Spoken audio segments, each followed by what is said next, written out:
E-gaming bets, online betting for every esports fan.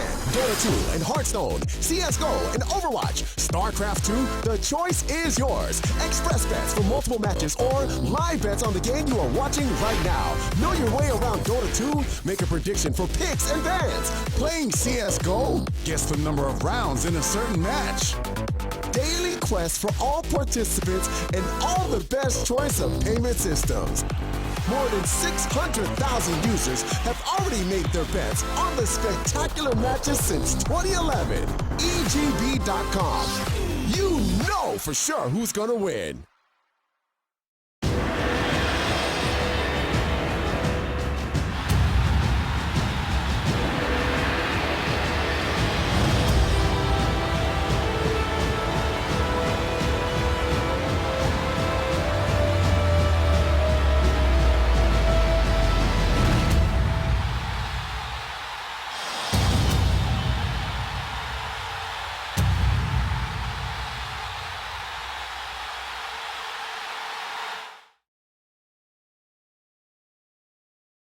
Welcome back, Dota 2 fans. Game 3, final game of the day. CIS group stage, DotaPit Season 5, Na'Vi versus Empire in this one. First game, Na'Vi's going to be on the dire side with second pick. They're going to grab up Oracle here in the first phase. Hasn't slipped through. Mirana, definitely a consideration for them. Pretty damn good support combo there with the Fortune's End into the Sacred Arrow. But they are going to go for Generals. Sand King here. MRP, Mike Cloris here to bring you the coverage in this one. Yeah, still heroes like Faceless Voids in the pool. Omni Knight was picked up pretty late last time. Not incredibly attractive for Empire right now, already going up against an Oracle. And for Na'Vi, you generally don't want to be saddled with an Oracle and Omni Knight, so it is possible we see that guy just being completely skipped over in this game. But El Titan Faceless Void, it's a pretty powerful opening. Just Chronosphere things, and generally things die. It was the plan in game 1 that only came together like once or twice or something like that, but Empire is going to give another run at it. But it'll also be into a false promise, so no guarantees. Definitely so. It'll be interesting to see who they put this Void in the hands of. Of course, Aloha picking it up last game, but Ghostic with the potential to do that as well. Neither performing extremely well on the Void. Ghostic particularly had his struggles in game 1 with his Chronospheres often landing just onto solo targets. And not only that, but not very influential targets in mostly support. So we'll see if Empire can kind of turn that trend around and do a little bit better with the Void. Last game definitely feels like they were good enough, but they had such an advantage coming into that mid game that they weren't nearly as reliant on the Chronospheres landing as they were in game 1. PA ban is an interesting one. Going to come out from the Na'Vi side. Huskar with the Oracle already on the table is going to be the ban from Empire. I mean, whenever there's an Oracle, you always have to consider it. Whenever there's an Oracle with the potential of also picking up an additional sustained hero along the lines of Omni Knight, then it gets just way too risky to try to deal with. Even though Faceless Void, ET, not the worst heroes at dealing with Huskar, the chances for cheese there from Na'Vi just a little bit way too high there. So we'll see what Empire wants to pick up in addition to this Void. It was Lifestealer Quap in game 1. Lifestealer is really good up against Sand King, pretty good up against the Oracle as well, but it's just a little bit awkward for Empire. I doubt they will decide to run that back. Kunkka still in the pool, and if Empire don't pick it up, I'm pretty sure Na'Vi will be okay just grabbing that one again. I mean, that was what shut down the Faceless Void El Titan in game 1. It was Art Styles' insane Kunkka play. Yeah, the Kunkka play was phenomenal from him in game 1, and pair that up with an Oracle, and you kind of have that poor man's X, at least early on. From the Fortune's End to set up the Torrent. So very nice support duo there. Just something that Na'Vi's generally comfortable playing. And of course the boat going to be very nice in these team fights, which is, potentially the kind of lineup that Empire is trying to assemble here, is one that is going to team fight often. So they will get up that Coco's run for themselves, as you touched upon, and Na'Vi going to end up picking up the Kunkka here. This is pretty much exactly game 1's draft. So I just swapped Oracle out, or Oracle in for the Shadow Demon. But it's pretty much the same exact game plan until Silencer shows up. Now that's pretty interesting. Silencer covering for Faceless Void's initiation and El Titan's initiation, that is incredibly powerful. Not to mention the fact that Sand King is someone that you can generally, or at least expect to see coming from time to time. You can mess up the Kunkka's combos as well with the Silencer. Global Silence is going to be a pretty nice all-star. Plus, stealing int from Sand King or Kunkka is pretty big game as well. So I'm generally not a huge fan of Silencer, but if you're going to pick up Silencer, this is the time to do it. My concern is that potentially they'll lack damage, but with the Chronosphere to set up for the Elder Titan combo, maybe he makes up enough damage in the one hero to cover the entire support duo. Definitely just feels like the Silencer pick is simply to disrupt the flow of the team fight combination in the Sand King and the Kunkka over on the other side. So we'll see how it ends up panning out.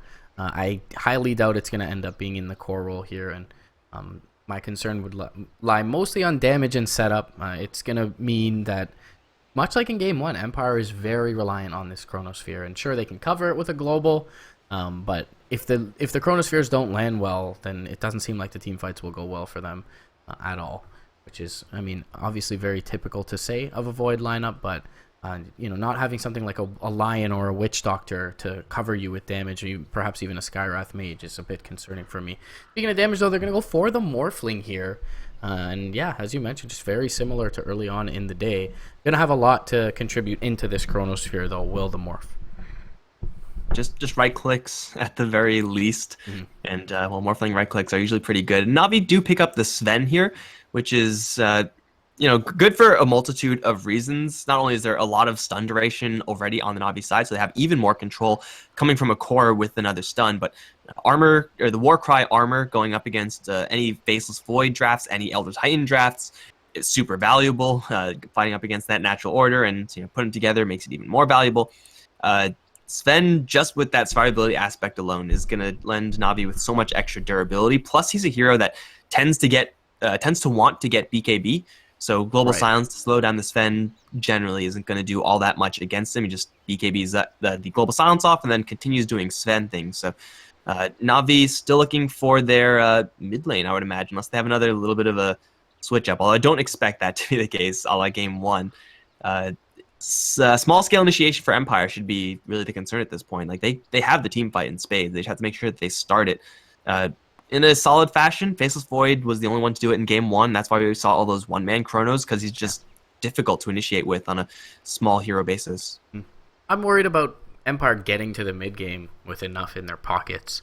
I think that the Silencer is going to hamper them quite a bit in lane, and I feel like with adding the Sven here, there's so much firepower in the lanes of Na'Vi's side. So it definitely could be difficult for them.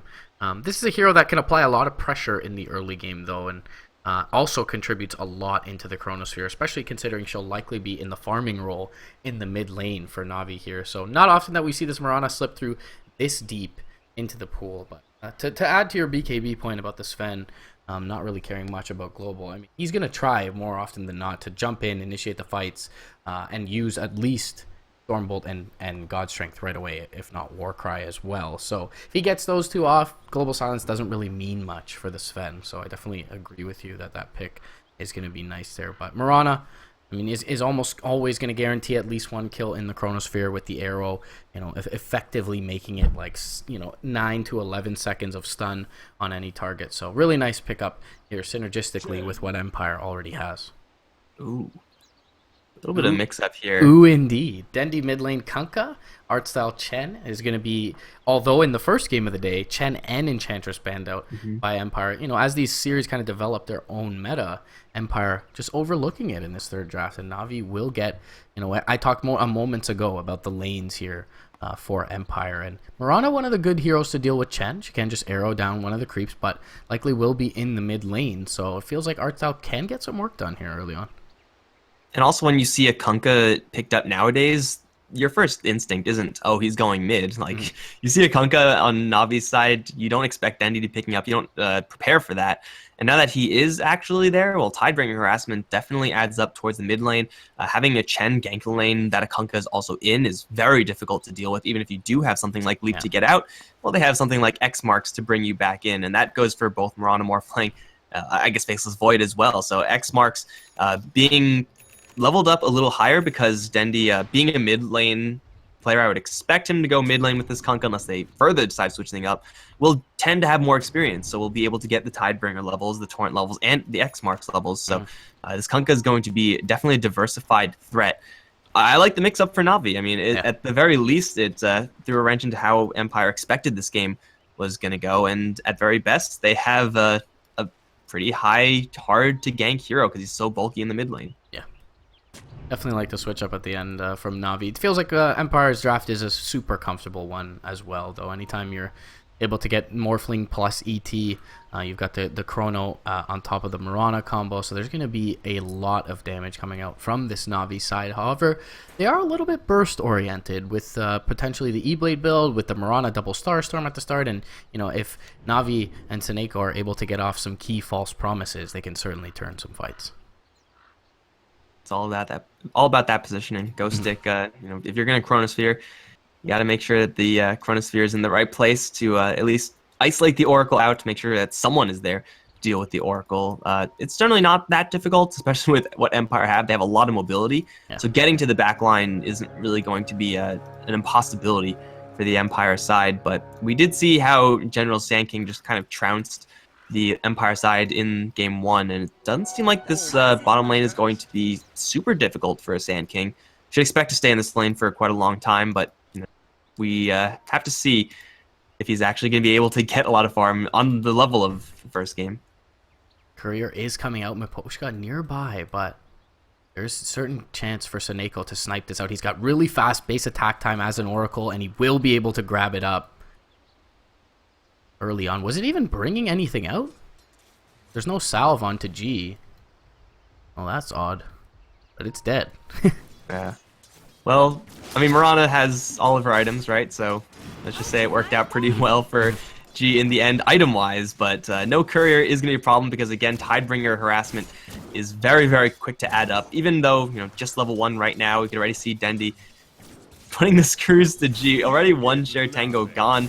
Only one left. No bottle in sight for a very long time. No salve either for, lack of courier reasons. So this mid lane, Dendi, Kunkka, already off to a pretty good start. But I guess on the other end, General is facing up against Silence, who leveled up Glaives of Wisdom first. That's very difficult to deal with. The smoke from Chen shouldn't be able to get the Centaur into a good enough angle to stun anyone. So looks like it'll be just fine. Ghost Stick top lane, stunned up. Opts to hold on to the Time Walk here. Does have a salve available, and as you mentioned, bot lane. Similar story. Everyone going to be just fine for now. But yeah, this is perhaps the first time of the day we've seen the mid lane so desolate in terms of no support coming through. And it definitely does feel like with Tidebringer that Dendi has a bit of an edge in this one if they're left by their lonesome. I don't know if Empire know that General doesn't have Burrow Strike. Okay, now they probably do, because he's not Burrow Striking the ET right now. But still, it's pretty much Eye of Scotty. Right, clicking way onto Miposhka, needs a couple more from the Chen. He's only range here. Miposhka is getting hit with a couple creeps also. I think Artstyle's dead. Lose aggro, but the Chen is going way too far. Waveform in and will go down.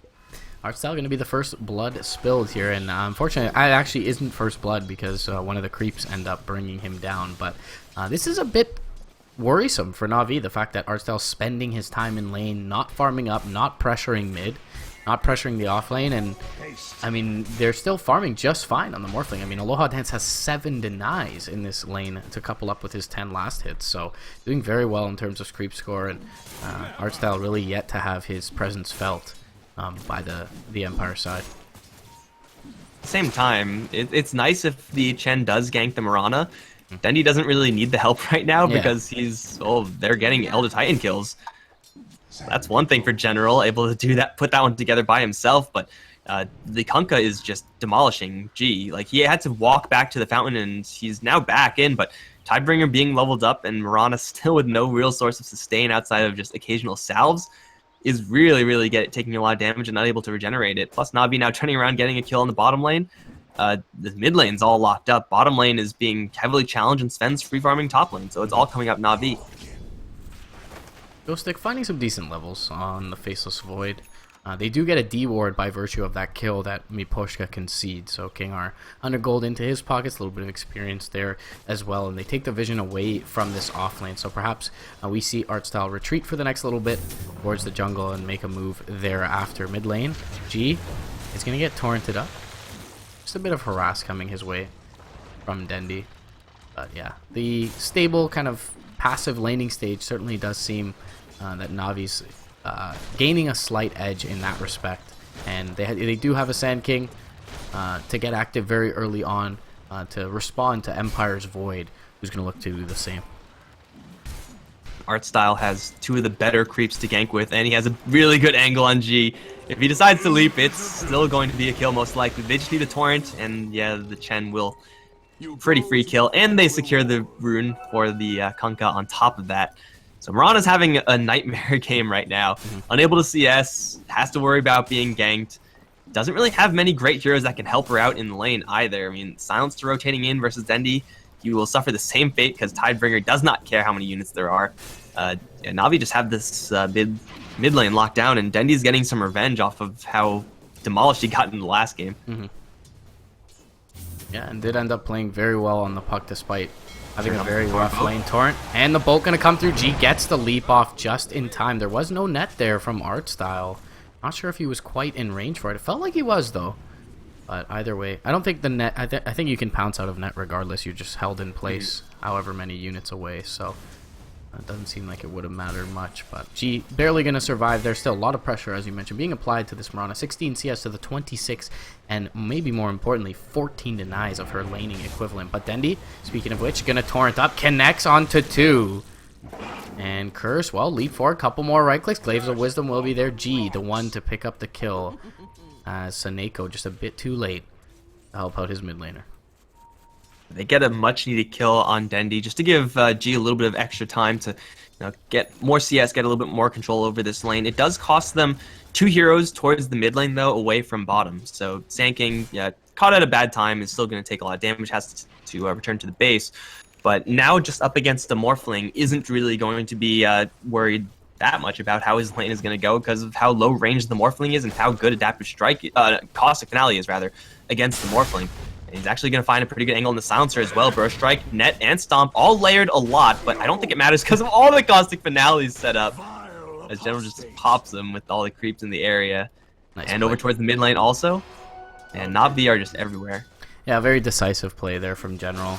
He knows his Chen is even somewhat nearby, sees the Silencer hang around for that CS, immediately goes for the Burrow, which he does have at level 3 at this point. So very nicely played.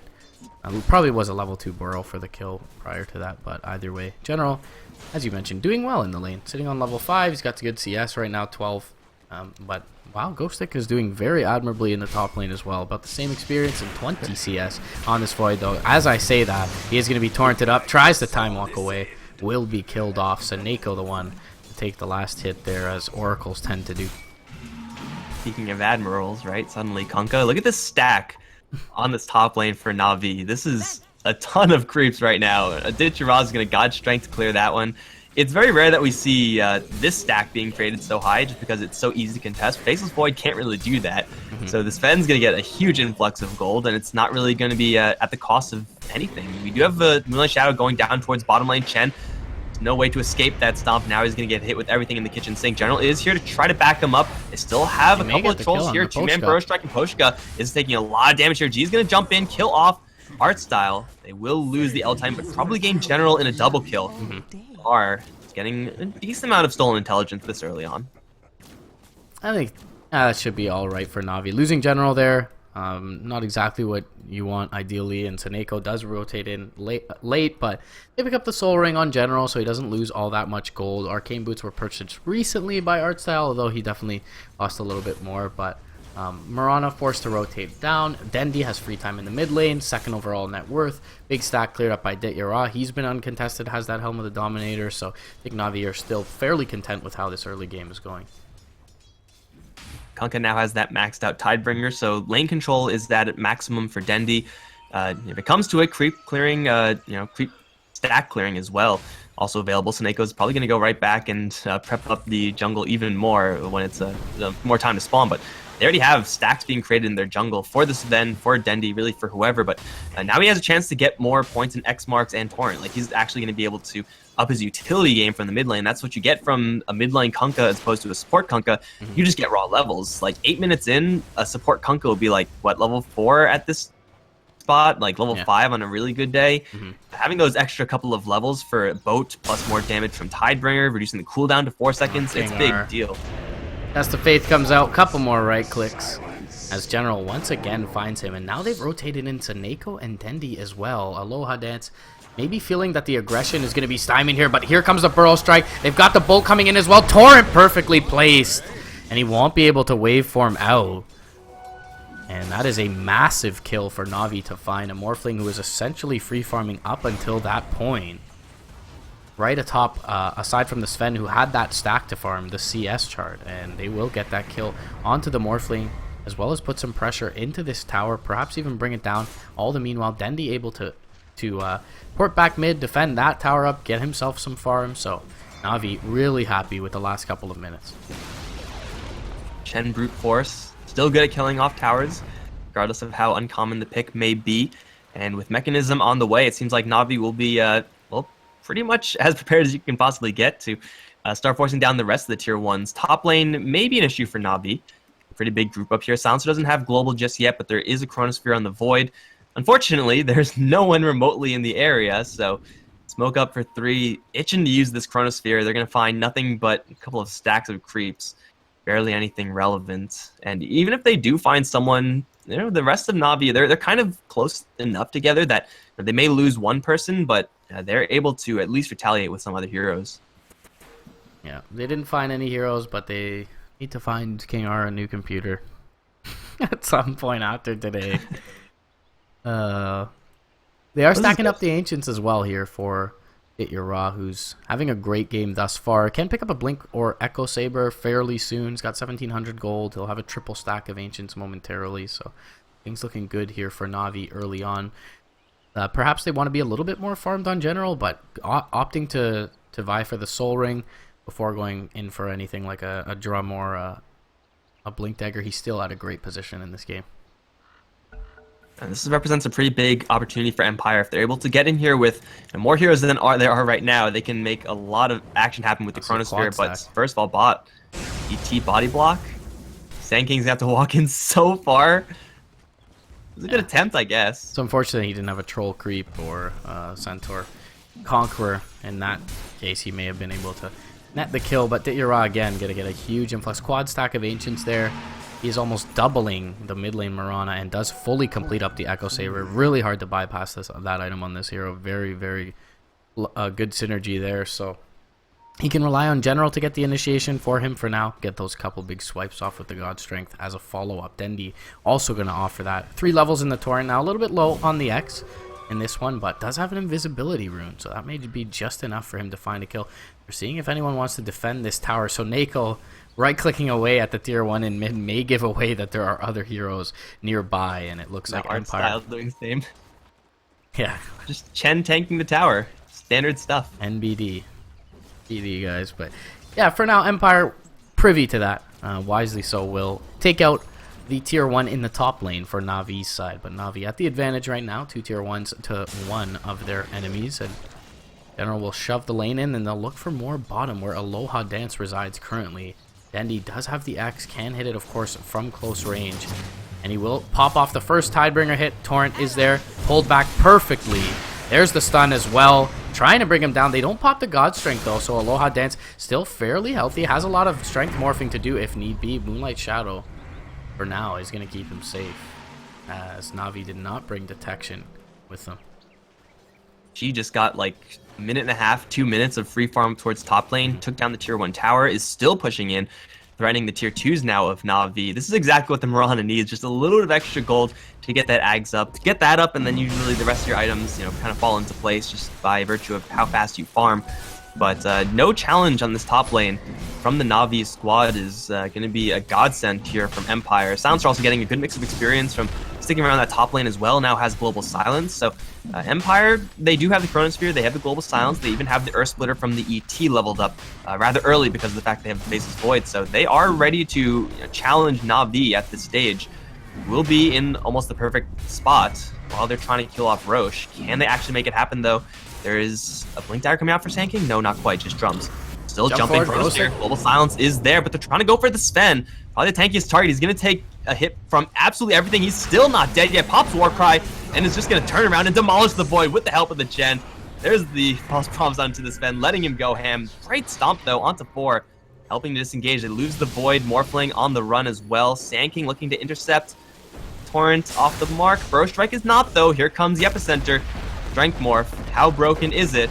It's pretty good, but I don't think it's that good because X marks. Bring him right back. Also quite broken.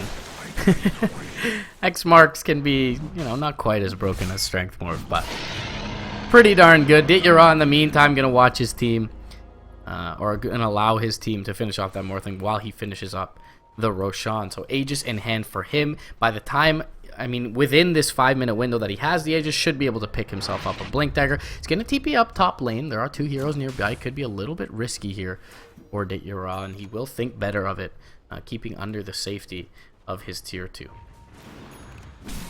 General Dendi, both with drums. Drum Bros looking for kills on the bottom lane. In the meantime, King R is a very viable kill up towards top lane. They're going to try to go for Moshka. Huge hit from Ditya and his Echo Saber. And then the tower seals the deal. Turns all out planned, I'm sure, but yeah, God Strength Echo Saber. It's hitting a lot harder than it really should hit 14 minutes in the game.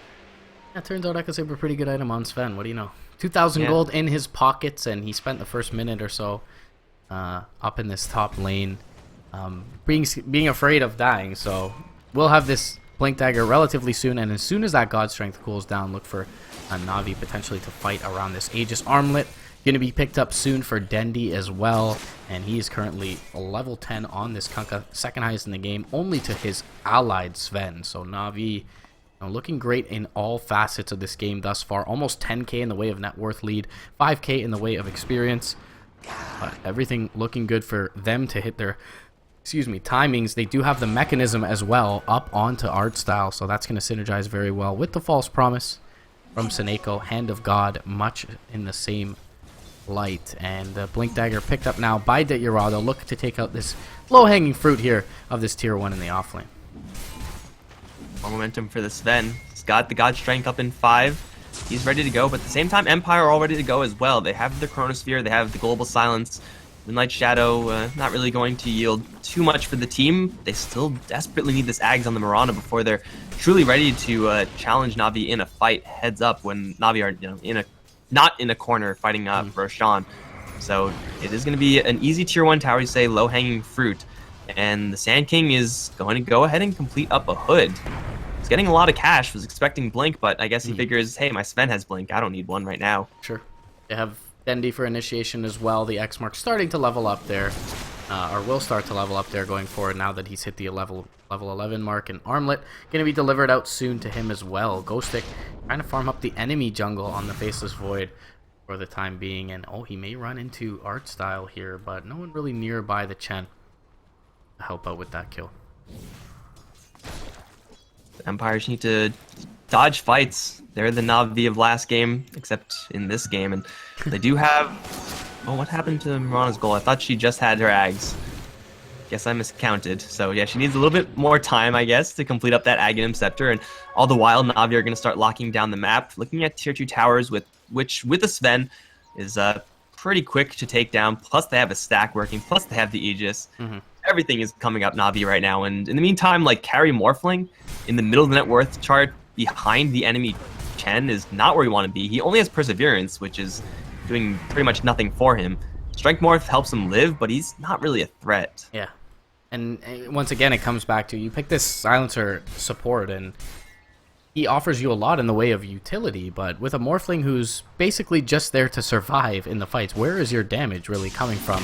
No Aghanim Scepter just yet to come out for the Mirana, and sure, that'll be a big boost in damage, but will it be enough in these team fights remains to be seen. Bot lane, though, they know the Sven is top. They're looking for a fight. Ghostic will find Dendi. Global on top of it. Arrow is going to be their Earth Splitter as well. Should be a kill onto the Kunkka, and it will be with G's Starstorm finishing it off. It's a fairly heavy commitment with the Chronosphere, but a very big target to bring down, and it'll be about 270 experience a pop for those 4 heroes. Unfortunately, Aloha Dance on the Morphling not going to be joining them in that bounty, but does have 2,000 gold to his name for that ultimate orb relatively soon. It'll help him a lot versus the Sven and the Kunkka's initiations. Sand King gonna slip out of there as well. It is every single ultimate used by Empire. It's 100 seconds until they're gonna be at their full strength, whereas for Na'Vi, just another 10 before they're ready to go again. And they're looking at an Elder Titan. They just need vision of him. Hammer is not gonna be casted. They got the Moonlight Shadow. That'll hide the ET, let him survive. But yeah, now all these ultimates being down, they are in a powerful enough position, Navi, where they could just, use God's Strength pretty liberally to either fight over, hero kills or try to go for these towers. With Sven, they really have a lot of luxury right now, not having to worry about these giant disables from the Silencer and the Faceless Void. Dendi back towards the bottom lane. God's Strength going to be used once again for Dit Yura to clean up stack here. Looks like 4, perhaps 5 stacks of Ancients. Yeah, it's going to be 4. Taken down once again by Dit Yura, and 3,700 gold to his name can look to go towards, a demanaged base item, any sort of kind of damage item going forward. Does feel like he's very survivable at this point. Feels like, Empire, even when they hit their full combo, lack a little bit of damage. You saw how difficult it was to bring down Dendi under that Chronosphere. They had to throw everything at him, and were able to do so. But in a full-scale engagement, it seems like it's going to be a little more difficult. He opts for the Shadow Blade for now on top of the Blink. We'll see how that ends up panning out. It gives him a little bit of extra attack speed and damage, of course, but allows him to not only initiate, but then thereafter extricate himself from the fight if need be. Yeah, it seems like Navi are okay playing this a little bit slow, just trying to get enough time for Sand King to get his items up, for Kunkka to get his items up, and for the most part you would expect the fights, if Navi are going to be playing slow, to happen in kind of the middle-ish river area of the map. The Shadow Blade will be a very strong item in that regard as well. I think he honestly could have gone for anything, and it would have been fine. Like, even if he decides to not spend his gold, he still is stacked enough with items that he can still do pretty much exactly his job. Faceless Void, looking for Sand King. Not quite in range. In the meantime, tier 2 going to be taken down bottom lane for free by Na'Vi and General, alongside Dendi.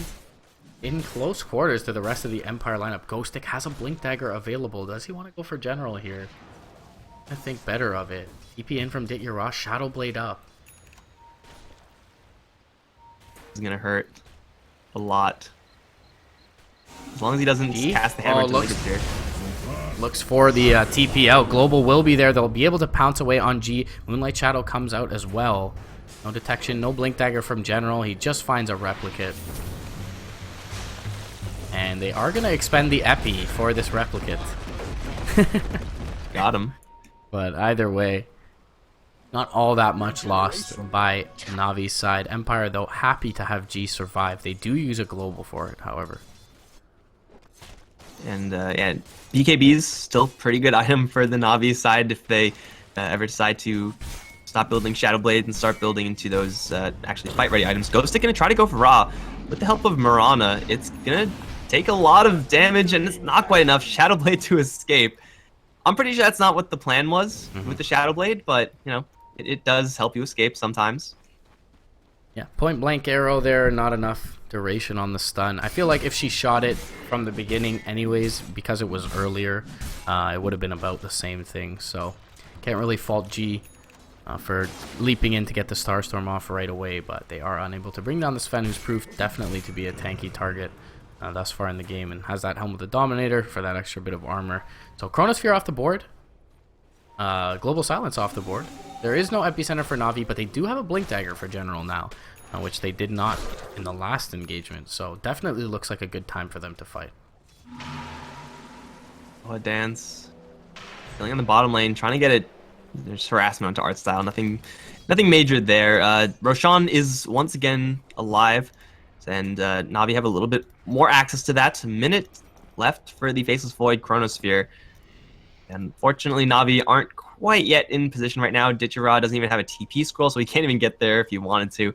It's a little bit unfortunate for Na'Vi, but it's a really lucky break there for Empire that Na'Vi aren't actively in the Roche pit while their ultimates are down. They're going to think about converging up towards top. I mean, this Sven is worth so much gold that if they're somehow able to kill him, they'll all be really happy about that. But I don't know. It requires like 4 heroes minimum. Like maybe if they're lucky, it'll be only 3 to take him safely. They're unfortunately going to get juked out by a TP, as Sven is probably going to be popping God's Strength for Roche here. They could definitely walk into the pit, especially if they see some of these Empire heroes a show in lane top, and G will now do that. So that opens the window here for Na'Vi. They've got an army of Chen creeps and Dit Yura alongside them. I'll use the Fate's Edict to disarm up Roche, bring him down in due time, and looks like Dit Yura expending the God's Strength. Could perhaps even mount a defense on the top lane here. On the top lane, very low, and the units encroaching here. But they need to be careful not to just TP in one by one and feed over kills. But already They're gonna prepping. war cry, try to get there faster, but I think this tower is probably forfeit already. TP inbound is a risky one for sure from Dendi, and he will end up canceling it. Empire gonna take that tower. Fairly classic trade. Top tier tower, top outer tier tower for the Roche pit. Ra, though, he could be in a little bit of trouble here. They're under the cover of Moonlight Shadow. Now he will be under the cover of a Shadow Blade. And Ghostic was probably scouted out earlier. They know exactly where he is. But does he know where Ghostic is? Oh, blink forward. Almost Oh, it got does him. not find him in the cast animation for the Stormbolt, but unable to get it for Ditya Ra. 4 minutes or so now that they're going to have with this Aegis. God Strength cooling down now. Do they look for a fight? And if so, where?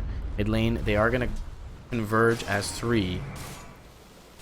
And they do have the Aghanim Scepter up on art style already here. 24 minutes into the game, so gonna have that Ancient Granite Golem aura here now. Jump forward though, mid lane. They find Dendi once again. He's this solo target of the Chronosphere, so Neko not able to get in range for the False Promise. And Dendi will be dropped. Global Silence just to cover those kills every single time. It is very expensive, and now the entirety of Empire, they're pretty much dead to rights if they get caught. And speaking of getting caught, Ditya Ra gonna find Ghost Stick. 1-2 Bro Strike. Jeez. Yeah. Echo Saber, God Strength, and get the Silencer also. It's an illusion, unfortunately for them. Second time that's happened. Yeah. Hey, they didn't epicenter it this time, so that's fine. But King R is 3 seconds left till TP. It looks like he should be able to slip out of there as well. But Dendi's gonna be up in 15.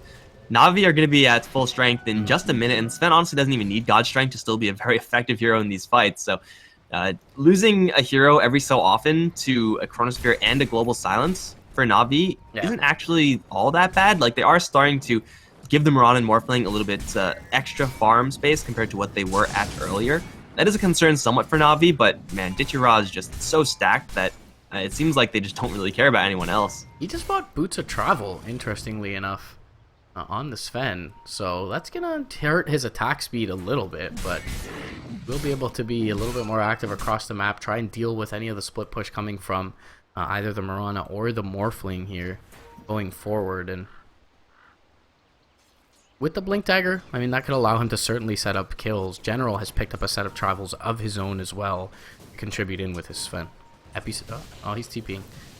Channeling, thought perhaps he might be queuing up the epicenter bot lane, but he is just going to TP in towards top. Na'Vi going to look to shove out the lanes. Looks like this timing window with the Aegis will likely expire here for Na'Vi without them really getting anything of major significance, but still in good standing in this one. They are starting to put more and more eggs into the Sven basket as this game progresses. The art style is pretty farmed already, doesn't need all that much. Dendi not able to keep up with the Mirana and Morphling in terms of farm, just, Kunkka naturally will struggle with that. So Na'Vi are getting into a much different game plan, especially with General getting caught by a Chronosphere. Ditya Ra to reinforce, double hit onto G, not quite enough. Can't Stormhammer because of the Global Silence. Will still decide to fight, and we'll find King R. Or Silencer, everyone else just leaves, and then Silencer gets cleaved into. So one ends up being a 1-for-1 trade, General for Silencer. So General, obviously the little bit more valuable target in this one, as Empire are picking up more experience and gold, but yeah, the Global Silence is actually necessary there. G may have gone down had Na'Vi and Ditya Ra been able to get the Stormhammer off. So they are able to save their Mirana there, get a fairly clean pick, but either way, not anything of great concern for Na'Vi, albeit it does essentially waste the remainder of the Aegis timer. Well, Sven is able to get his Helm of the Dominator back 27 minutes in.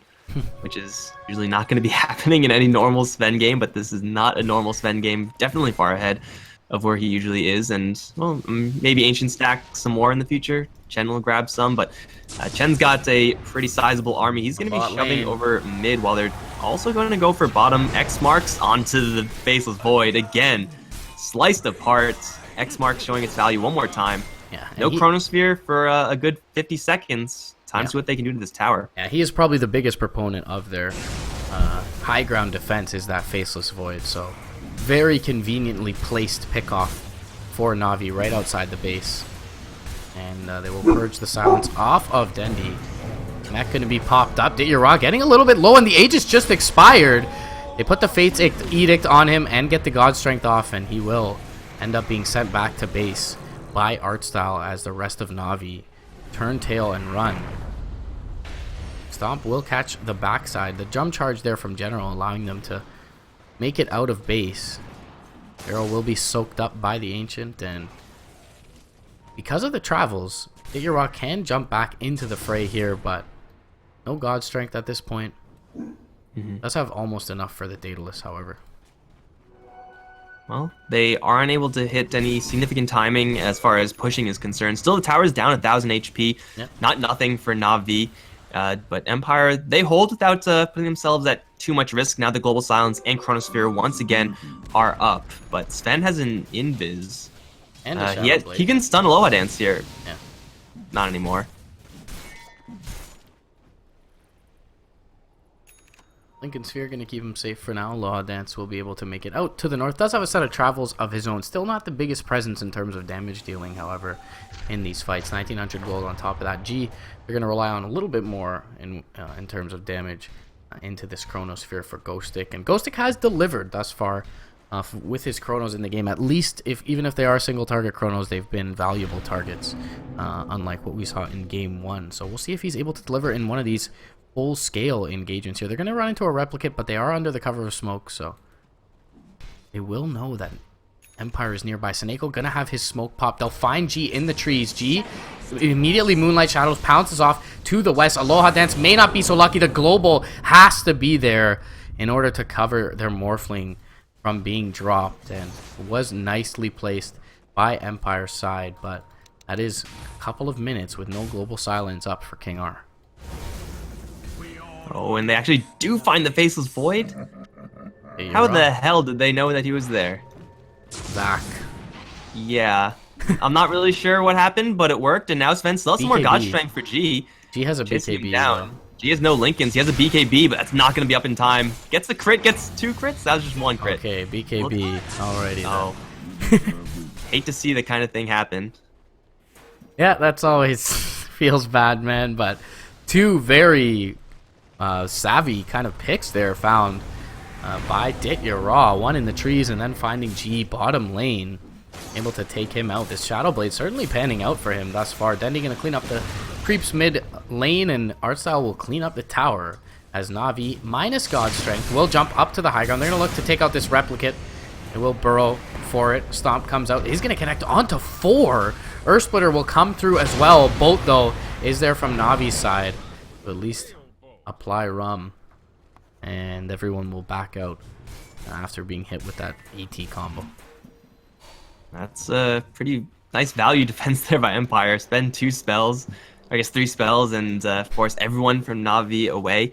If Na'Vi actually found the real Elder Titan instead of that replicate, then the game would be much different. The doors would be wide open. But instead, I mean, they're just going to try to eke as much value as they can out of the Shadow Blade. They get the hammer onto the Morphling. Epicenter is there as well. Waveform down to the south. Epicenter, therefore, does very little. But they're going to pop all these jump charges and start dicing the Morphling. That's a crit. That does some damage with the fresh Daedalus. And that's a Morphling down. 2,800 gold in Ditya pockets in the last few minutes for him. He has simply taken over the game for Navi's side. 5-0-4 on his Sven. 20,000 net worth here. 32 minutes in is looking good, and Roche nearly respawning here during the death of Aloha Dance. Dendi nearby the pit may just take a gander in, but he's found himself a double damage rune. Daedalus on his person. Armlet DD there as well. He's got the arcane rune. Wants to make some usage out of this. General gonna posture up mid lane, and Dendi with the double damage rune gonna be joined up by Ditya here with the Boots of Travel. And they'll be joined up by the Chen Ancient Creeps as well. Throw those on the high ground. Ancient Granite Golem going to make this siege a lot easier for Navi's side. And without the Morphling up for these next 10 seconds, doesn't feel like the Radiant are in any shape to fight here. They do have a Glyph, though. Good pop it. Arrow will connect onto Ditya. It's almost as if he soaked that purposefully. He used Warcry right before he was hit, so if they did initiate on him, yeah, he is going to take a lot of damage before he actually goes down, and he'll have to global silence to prevent the Oracle from using false promise to ensure that kill. Would have had to be a lot of commitment from Empire just to go for that one Sven. And now Empire, they're going to Moonlight in. Dragon's not going to see anything. Golem's not going to see anything. They're not going to find their opening, though. Really wise play from Na'Vi. They see that bottom lane is pushing into this point, so for obvious reasons, Empire have moved as a unit of 5 out of their base, and they know exactly where they're headed. That's both teams well aware of when Roche spawns. So Na'Vi, go up, sit on the high ground, make sure they're well positioned for anything coming their way. Very wise play from them, and now Empire will disperse, and jumping into the pit will be Dityaraz Sven, popping God Strength. Aloha Dance is on the top lane right now. His replicate is... Where is his replicate? It's kind of in the area, sort of, but it will take some time to get in. He has no travels either. Given how much farm Ditchara has, I'm not really sure if this Faceless Void clone is going to get here in time to actually be relevant, for the Morphling to be relevant. But still, this is a fight where Empire will have Blink Chrono. They will have the Global Silence, maybe level 2 by the time this fight actually breaks out, which would be really, really handy to get that extra second of Disable. And of course, Earth Splitter. So this is potentially really risky from Na'Vi, especially since they still don't have many ways of getting rid of this Global Silence. Sven has BKB, but no one else has any way of doing it for themselves. So, Global Silence is going to be fairly backbreaking for Na'Vi's team fight. Yeah, it feels like that Void replicate in the 15 seconds that's left can only about get to the stairs here by the pit. So, I don't know that Empire really have the wherewithal to mount this defense, but they do have a global, and they do have a Chronosphere. They fight very well in close quarters. So we're unlikely to see, anyone but perhaps Artstyle and Ditya in this pit. Look at everyone else to counter and initiate. And we do have the go signal as Ditya begins work on this Roche. And, yeah, beginning Roche and ending Roche isn't really going to take that long for Ditya. Did he actually completely sell off his Helmet of Dominator? He did. I guess no more stacks needed. It's pure stacking item, no lifesteal. Blink Dagger on the ground. Don't need Blink. Hype. Artstyle doesn't want it. Snako doesn't want it. Oh, the Astral Spirit. Oh, the Astral Spirit did not scout it. But Courier will come out and grab that Blink for Ditya now. Ditya hitting very hard at this point. 1,700 gold in his pocket. He's got the Boots of Travel. So we saw it in the bottom lane. He can be sent back and rejoin the fray. So split push potential is not going to be all that great for Aloha Dance and Empire. Well, I mean, Aloha Dance can push up towards top as much as he wants. Not only do they have the Chen and the travel combo to defend up against a creep wave or two, they also have the X marks, which we haven't really seen Dendi abuse yet. Really filthily abuse in order to hold the side lanes and keep everyone still in this bottom lane. But they also have that luxury as well. So travels or not, Na'Vi will be very hard to be forced back through split push. And if General's somehow able to kill off this replicate, that'll be quite nice. But it looks like that's not going to be happening. He has travels, and it looks like Na'Vi, they want to end this game through a bottom lane push, or at least take the Raxes. No Blink Dagger on Sven, though. No Sand King being in the area means that actually starting a fight is going to be kind of tough. He does have the Boots of Travel, though, on General, so can join them relatively soon. And it looks like for now, Artstyle simply going to chip at the buildings. Moonlight Shadow going to be popped up here. Again, they'll look right from the wraparound from mid. Ghostic NG. There is an Aegis on this Sven, though, so bringing him down once under the Chronosphere, as they have with Dendi the last few times, is not exactly going to be as effective. Now G going to show himself, does have the Lincoln Sphere. King R shows himself as well, but again, no Blink Dagger on this Sven. Top lane, Morphling, putting the screws to General. No True Sight, though, and hit with the hammer. Lincoln Sphere already disabled. No replicate is there as well. Ditya pops up the Warcry, jump forward, Burrow Strike is there from Aloha. That's a couple more right clicks. He's going to waveform to the north. Oh, he's out of mana. And he has nothing left for TP. One big right click. Or one bash of the shield, perhaps, from Ditya. Going to take him out. But meanwhile, Skirmish breaking out bottom lane. Dendi in a lot of trouble. He's going to be going down here. And hasn't been his smoothest game on the Kunkka there. So going to be the trade for Aloha Dance. And that's going to mean that essentially, or effectively, all this has done is really delay the push that would have been impending from Na'Vi with this Aegis. So Dendi death is going to be almost as costly, if not more costly, than Aloha Dances in the top lane.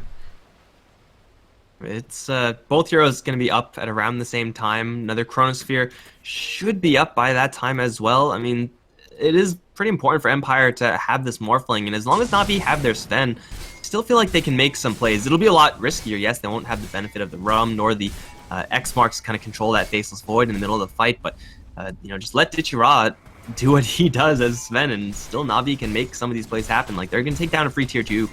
While in the meantime, their tier 1 is going to be pushed unsuccessfully by Empire. There is no way for the Kunkka to get easily into this fight, though, so I think that should just about be it. But all the tier 2 towers are now down for Na'Vi. Still, Shadowblade has some pretty incredible value here for Dichira, even without being upgraded just yet. Plus, we have freaking AC on art style. Yeah, that's like so completely unnecessary for a Chen to have. I mean, Dichira could easily just upgrade to a Silver Edge now, or pick up a Moon Shard before this next fight. With the Aegis in hand, doesn't really feel like he needs buyback. They've got 2 tier 2s up, so I don't feel like there's all that much of a threat of their base being pushed in. General bot lane, stalking on Aloha, but he needs help, and that help will come in the form of his Sven. Dichira under the cover of Shadowblade nearby. General now going to show himself, though. But Dichira still stalking. They have Sheep and Hammer. Aloha dance. Barely able to replicate out. Good game sets from him. A bit of fortune, but either way is going to make it out. And yeah, they do have a Scythe of Vice completed up on General, so tons of luxury items coming out for this Na'Vi squad, and a lot of gold on the Sven for as soon as this Aegis expires, him to choose his next route in terms of item progression. But no tier 3 in the mid lane means Dichira can simply walk up the high ground here. He's going to be X'd up for now, and it will look to stomp him, but he's going to be dragged back with the X, so kind of without any inhibition, we're going to see Na'Vi chipping away at these buildings, not really committing all that much. And then suddenly God Strength and Dichira's going ham. Yeah, the melee racks, they're dead. Range racks as well, he gets hit with the arrow. But He's got I think he should be fine. Yeah. Oh, jump forward. Chrono is going to find the Oracle. That's going to mean the Aegis and God Strength are down from the Sven. Earthsplit are going to come through. He's going to connect onto 2. Global is going to be there. Soneko should end up dropping here. He's going to pop the cheese, though. And he's still healthy at this point. General off over to the west. Meanwhile, Dichira up in the back lines is going to just BKB TP out as he's too far away from his team. Dendi trying to armlet toggle, and it was working out for a bit. But the time lock will seal his death.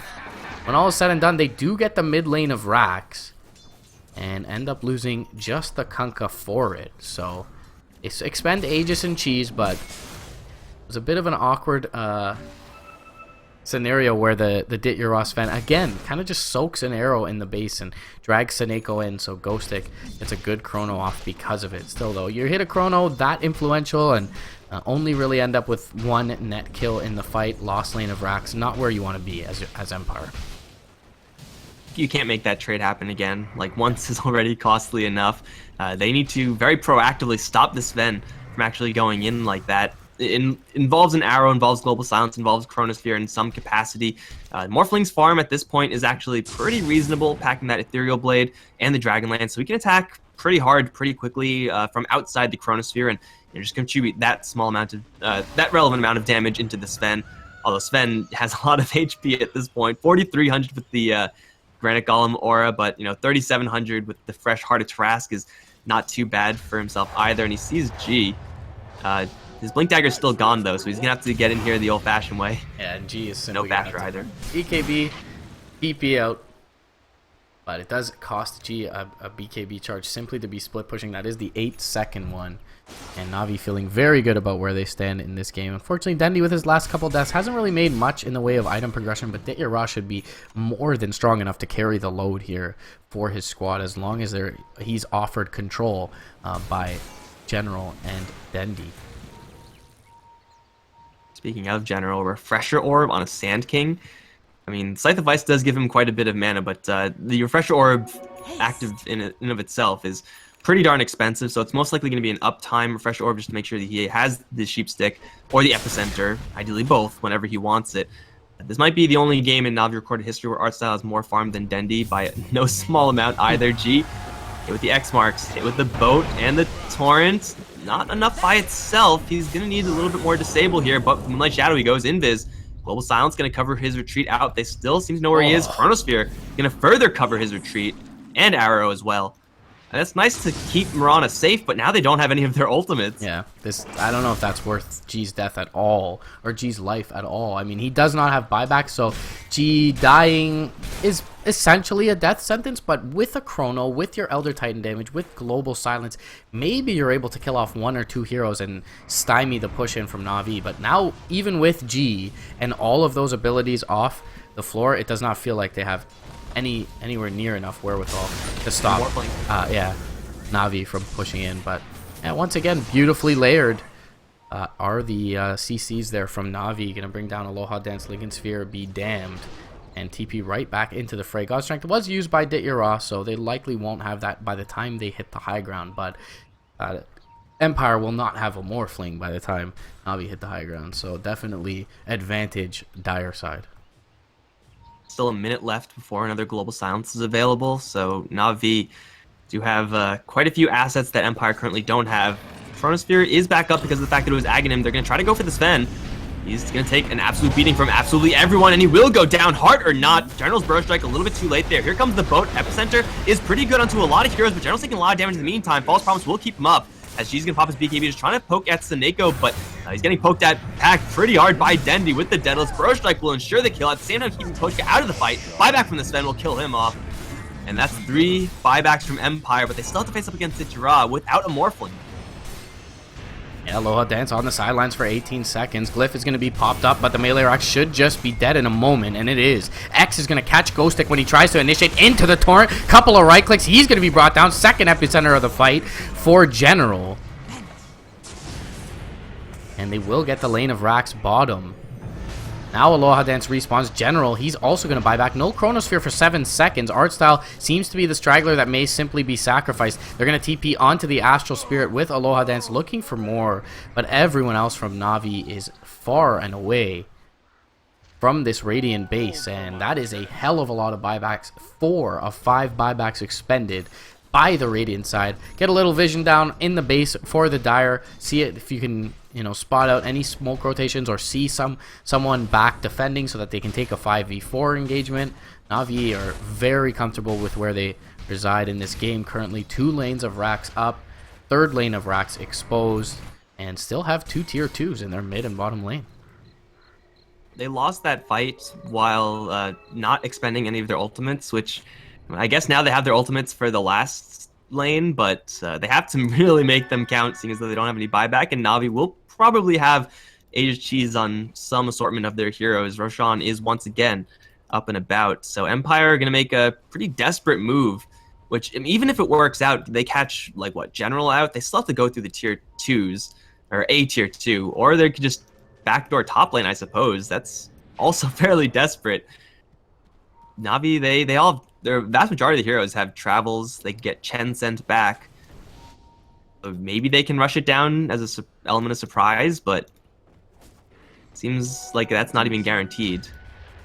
And even so, even if they were able to get it, that is the lane that Na'Vi needs to go to end the game. So having a melee Rax in the top lane is really going to be kind of a moot gain for Empire. But Roshan, an extra life, certainly not moot for Dit Yara. He's going to drop down his Shadow Blade for now, and we'll have that second life. She's also going to be picked up by Na'Vi in the hands currently of Seneko. Keep himself up, make sure False Promise gets off onto a key target in this next engagement. And yeah, Desperation plays kind of seem like the only available route here for Empire going forward, but Aloha Dance does have himself a BKB fully completed up. He's the only one with buyback on the Radiant side, as well as he was not in that fight originally. Now Ghostic is going to find the Chronosphere. It's just onto the Chen though, and they're going to all extract themselves from this top area of the map until Aloha Dance. He's going to be X'd up, torrented. Burrow Struck is there. A couple more right clicks, but he does get the replicate out towards the top lane. And when all is said and done, it's a Chronosphere for a Chen. And so we'll likely just see Na'Vi push this top lane out as a unit, wait for their Chen to respawn and join them, and look to end this game. And Chen's farm is just stupid, man. He's got the Assault Cuirass, which is already ridiculous. Sheepstick is on the way for him. I mean, we're getting pretty late into this game, 46 minutes in, so you expect a couple of items, but usually it's like, you get Vlads, you get some auras for the team, and just be kind of a just an aura carrier. That's it. But no, he's carrying some heavy duty auras plus a sheep stick, which is not a joke. And for Empire, they still have a really farmed Morphling. It just doesn't seem like he's able to do anything just because he's getting caught first all of the time. Mirana, very similar story there. Like, she can do a little magic damage. But speaking of getting caught, Morphling teleported a bond down towards bottom lane. Refresher Orb for another sheep stick. Global Silence is there. He's going to pop a BKB, try to waveform out. That is going to be Morphling to survive, but he burns a Replicate just to get out of there, guaranteed. Trades it for the God Strength and the Refresher Orb, but that's also Global down. Yeah, Global is the key there, I feel, and Chen, he's had enough time to walk back and join up with his comrades as well, so Nako nearby with the cheese. Artstyle picks up a third Ancient, and they will tend to this top lane where G will have to TP out under the cover of his 6-second BKB, which is now down to minimum duration. So Na'Vi should feel very comfortable now with all the lanes pushing in to deal with this top lane and look at this final lane of Rax. So have Chen with 3 Ancients. Frenzy is a spell that's on the Thunderhide, as if Ditchra even needs that additional buff of strength, but yeah, it is not an irrelevant buff there, plus armor and health and everything. So this is peak Chen for 47 minutes in the game. And Ditchra, just 15 seconds with no God Strength. Not a big deal. He's fearless. Will catch him on the retreat. Jump forward from Ghostic. Only the one-man chrono. A lot of burst damage, but the False Promise is there in time. And Ditchra should be able to turn around with the Hand of God and the Greaves. He's got God Strength in 1 second, has a BKB available as well. Gonna get healed up. G now, he's gonna get stunned. A couple right clicks, bring down the Mirana. No buyback for G. Stomp comes out. BKB is there from Ditchra. He'll just eat the Earth Splitter. And now coming back in, Dendi X back, but will replicate out Aloha Dance. Ditchra very low, will end up losing the Aegis. Only one lane of Rax, or only one Rax, excuse me, standing now though. Aloha Dance is going to pop his BKB. Ghostic gets very low, but not brought down. Aloha Dance may not be so lucky. They are lacking God Strength at this point, and Ditchra will go objective-based gaming, bring down the last Rax, secure Megas. And Aloha Dance is on the retreat, not hitting all that hard, as he's had to morph into Strength, and they'll look at these tier 4s. King R slowed up by the Test of Faith, or Penitence, I should say, and is forced back into base, and the towel thrown in by Empire. We started, what, 7 hours ago, and 5 games later, DotaPit for the day, guys, is going to be completed in the CIS group stage Na'Vi, with some pretty cheeky drafts overall in the series, but really the story seemed to be teamfight execution, as it almost always is for them up against Empire here. I don't know if I would, put Na'Vi at the point where I think they have enough to beat VP in the next series, but should be a good series nonetheless. And for a team that has not played all that much post TI, Na'Vi still look pretty sharp. You just need a little bit of a larger sample size. Yeah, 2-1ing Empire isn't a crowning achievement or anything. It's certainly very nice for Na'Vi, and they played pretty darn well this game. Ditchra getting a lot of extra farm, playing the entire team playing pretty well around the ultimates of Empire, especially that global without many ways of purging global, which is always incredibly difficult. But yeah, it is going to be that next phase of the bracket that's really going to be testing to see if Na'Vi really is still back. All right, guys, so thank you again for joining us. Myself, MRP, Mike Loritz. You can follow us over on Twitter if you enjoyed the cast, or if you want to flame the cast, at MRP Dota for myself, at Mike Loris for my co-caster. It's all up in the title. Till then, thank you to DotaPit and to all of our sponsors for bringing us this bounty of Dota, and